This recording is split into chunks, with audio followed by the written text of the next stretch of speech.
वही था।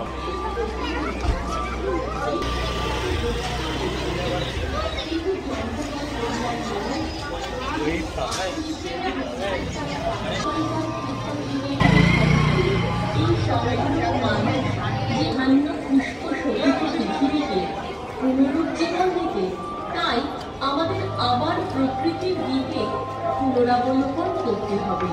সেইটাই মনে রাখবে আমাদের প্রকৃতিকে রক্ষা করতে হবে। আমার ভাবি স্ফুরণকে অঙ্কুল বিনাশ না করে। আজ দেবীর বোধনের মুখে রক্ষা করতে না পারলে, তাকে বুকে আগলে না ধরলে মায়ের পূজার আয়োজন অসম্পূর্ণ থাকবে। সেই ব্রত পালন করতে হবে, তাই হবে মায়ের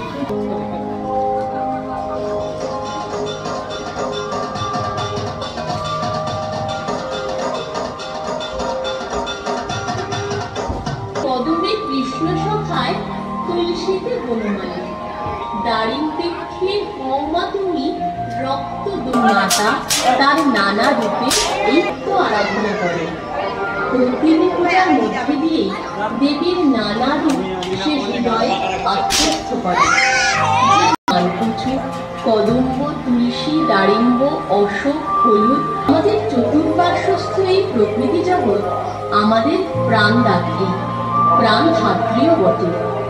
যন্ত্র বলে বলিয়ান মানুষ প্রকৃতিকে আসরিকভাবে উপভোগ করার তাগিদে তার লুণ্ঠনে আগ্রাসী হয়ে উঠেছে।